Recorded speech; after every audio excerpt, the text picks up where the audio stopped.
लोकसभा चुनाव में किस राजनीतिक दल की लहर है, किसको लेकर अलग अलग दावे किए जा सकते हैं और किए भी जा रहे हैं। लेकिन इस एक बात आप एकदम साफ समझ लीजिए कि इस बार के लोकसभा चुनाव में गर्मी की जबरदस्त लहर चल रही है और आगे भी रहने वाली है।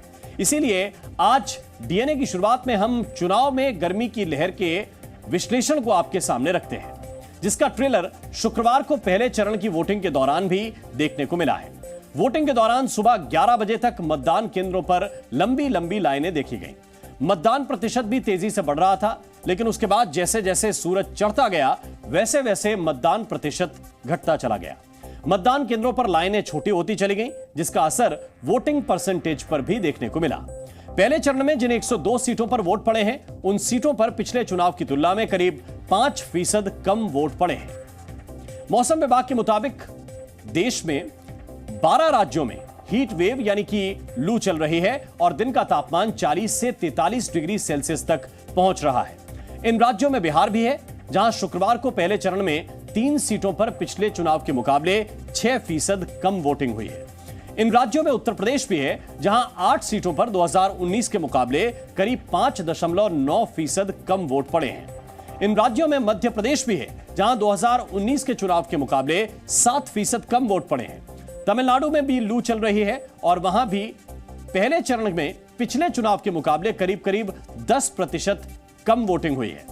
हीटवेव वाले राज्यों में पश्चिम बंगाल भी शामिल है और यहां पहले चरण में करीब 4% कम वोटिंग हुई है और महाराष्ट्र में भी हीट वेव चल रही है और पिछले बार के मुकाबले पहले चरण की सीटों पर 5.5% कम वोटिंग हुई है। अब इसके पीछे गर्मी की कितनी भूमिका है, इसको नापने वाला कोई टूल तो अभी तक नहीं आया है, लेकिन इस बात से इनकार नहीं किया जा सकता कि कम वोटिंग प्रतिशत के कई कारणों में से एक गर्मी भी रही होगी। गर्मी की वजह से लोग वोट डालने के लिए घरों से नहीं निकले होंगे, जिसका असर वोटिंग प्रतिशत पर पड़ा होगा। इसका अंदेशा चुनाव आयोग को पहले से था और प्रधानमंत्री नरेंद्र मोदी को भी इस बात का अंदाजा है कि बढ़ती हुई हीट वेव मतदान वाले दिन वोटर्स के क्रेज को कम कर सकती है।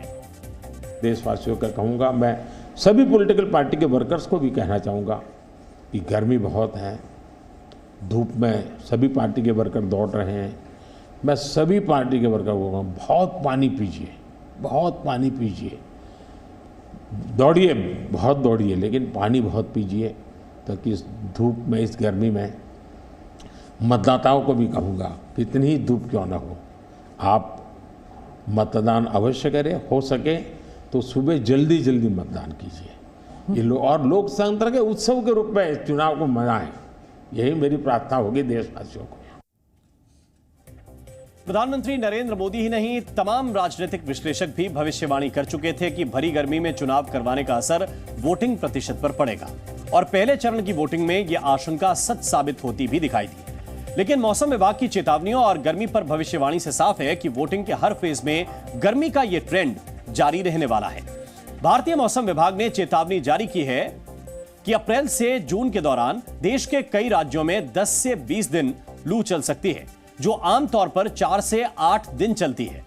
और देश में चुनाव का सीजन भी गर्मी के सीजन के साथ चल रहा है और चुनाव के हर चरण में मतदाताओं का हीट वेव से सामना होना तय है। 26 अप्रैल को दूसरे चरण की वोटिंग होगी। उत्तर प्रदेश, राजस्थान, मध्य प्रदेश, महाराष्ट्र, असम, बिहार, छत्तीसगढ़, कर्नाटक, केरल, मणिपुर, त्रिपुरा, पश्चिम बंगाल, जम्मू कश्मीर की कुल 89 सीटों पर मतदान होगा। मौसम विभाग के मुताबिक इस दौरान कई राज्य भयंकर हीट वेव की चपेट में होंगे। लोकसभा चुनाव का तीसरा चरण 7 मई को है। तीसरे चरण में 12 राज्यों की 94 सीटों पर वोट डाले जाएंगे। इनमें उत्तर प्रदेश है, गुजरात है, छत्तीसगढ़ है, असम, बिहार, गोवा, कर्नाटक, मध्य प्रदेश, महाराष्ट्र, पश्चिम बंगाल, दादर नगर हवेली और दमन दीव है। मौसम विभाग के अनुमान के मुताबिक तीसरे चरण के चुनाव में छत्तीसगढ़, गुजरात और कर्नाटक में भीषण गर्मी रहेगी। इसी तरह लोकसभा चुनाव का चौथा चरण 13 मई को है और इस चरण में 96 सीटों पर वोट डाले जाएंगे। इसमें उत्तर प्रदेश, पश्चिम बंगाल, बिहार, आंध्र प्रदेश, झारखंड, मध्य प्रदेश, महाराष्ट्र, ओडिशा, तेलंगाना, जम्मू कश्मीर आते हैं। मौसम विभाग के अनुमान के अनुसार तब उत्तर प्रदेश और मध्य प्रदेश में अधिकतम तापमान 42 डिग्री के आसपास होना चाहिए। इसी तरह 20 मई को 5वें चरण की वोटिंग होगी और इस दौरान 49 सीटों पर वोट डाले जाएंगे। मौसम विभाग के अनुमान के मुताबिक छत्तीसगढ़, उत्तर प्रदेश और ओडिशा के कई इलाकों में भयंकर लू चलेगी और लोकसभा का जो छठा चरण है वो 25 मई को है और इस दौरान 7 राज्यों की 57 सीटों पर वोट डाले जाएंगे। इनमें दिल्ली है, उत्तर प्रदेश है, बिहार, पश्चिम बंगाल, हरियाणा, झारखंड और ओडिशा शामिल हैं। मौसम विभाग के अनुसार सभी 7 राज्यों में भयंकर गर्मी रहने वाली है। 7वां चरण पड़ेगा 1 जून को। 8 राज्यों की 57 सीटों के लिए उस दिन वोट डाले जाएंगे। मौसम विभाग के अनुमान के मुताबिक झारखंड, ओडिशा, बिहार में बहुत ही तेज गर्मी रहेगी। कई जगहों पर तेज लू भी चल सकती है। मतलब इस साल देश में हीट वेव और इलेक्शन वेव आपस में क्लैश कर रही हैं। यानी जब तक चुनाव चलेंगे तब तक देश के कई राज्यों में हीट वेव भी चलती रहेगी। ये हीट वेव को देखते हुए हमको स्पेशली हम ये स्ट्रेस दे रहे हैं क्योंकि इस साल इलेक्शन होने वाला है। इलेक्शन में बहुत सारे लोग एक्सपोज होते हैं, इसलिए सभी तरीका का सावधानियां हमने फॉलो करना चाहिए। सो डूज एंड डोंट्स क्या करना चाहिए, नहीं करना चाहिए, एनडीए में सभी को बता रहे हैं।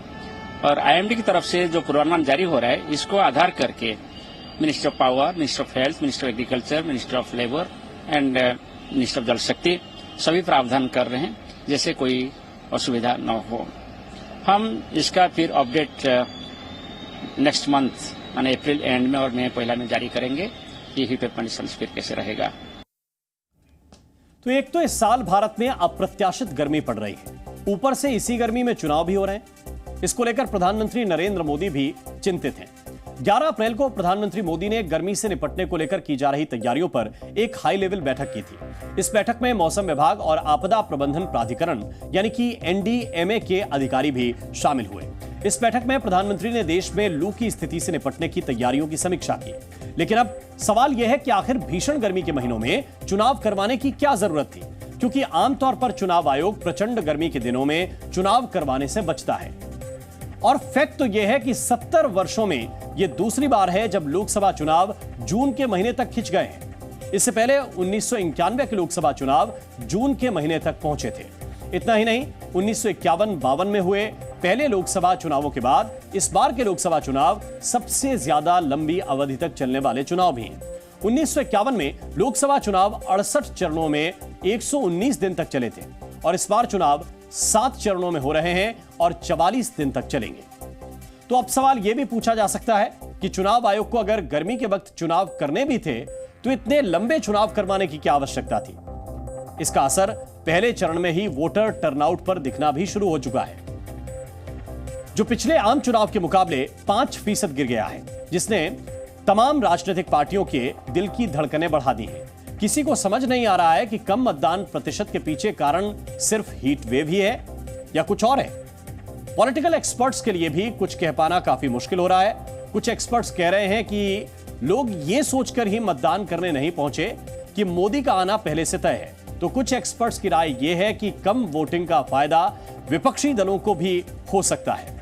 यानी गर्मी और वोटिंग के ट्रेंड का कनेक्शन जोड़ पाना इतना आसान भी नहीं है, लेकिन आने वाले वोटिंग फेसेस में भी गर्मी का मौजूदा ट्रेंड जारी रह सकता है।